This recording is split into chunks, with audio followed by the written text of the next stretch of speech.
Hey, today I want to give you 5 different relationships you should invest in to make sure that you leave a godly legacy and make impact for eternity. I know with Christmas coming up, we get so caught up in buying presents and looking forward to the next year and all the resolutions that you have to write. So here are 5 relationships you should be investing in every single day. First and foremost, make sure that you invest in a relationship with God.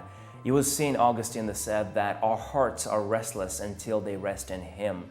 And you might try to fill your heart with fame, money, power, pleasure, whatever you are looking at. But if you don't have Jesus in your heart, then ultimately all those things will not satisfy. One. The second thing is that you can reach the pinnacle of fame, power, and all those things.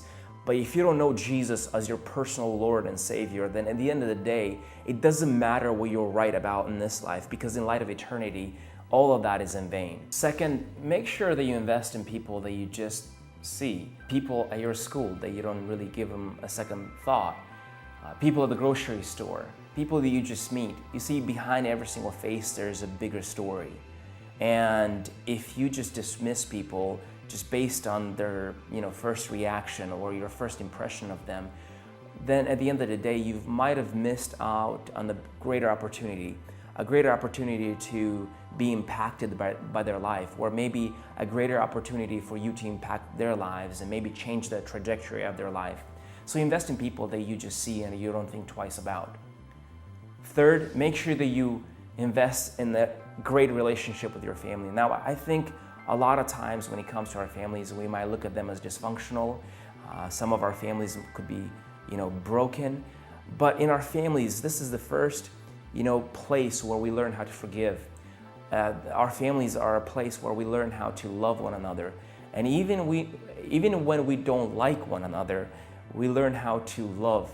And your friends might come and they go, and your acquaintances might come and go, but your family is there and throughout the years. So, it's important that if you have something against your parents, to go forgive them and restore that relationship. It's important that as you go into this season, that maybe if you don't have a relationship with your brother or sister, to reach out to them. Fourth, invest in friendships. Jesus had a lot of friends, and He says in John 15:13 that greater love has no one than the one who lays his life down for his friends. I know in modern day we have so many social media networks, and our friendships tend to be a mile wide and an inch deep. So my encouragement to you is that you find some friends that you can go deeper with. Friends that can call you out on your stuff.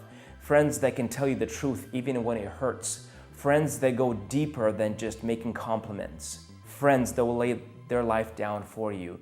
So it's important that you invest in friendships. And the final one that I want you to invest in is people that you don't even like, people that you disagree with. You see, when we step out of our comfort zone and we try to make peace, when we try to reach across the aisles, it forces us to get out of our comfort zone. It forces us to choose love instead of hate. It forces us to really reach out and go and step in faith and get on the ledge, and you don't really know how things will go, but you are still taking the risk. So my encouragement to you is that you invest in relationships with people that you might not even like. So those are the things that you should be investing in.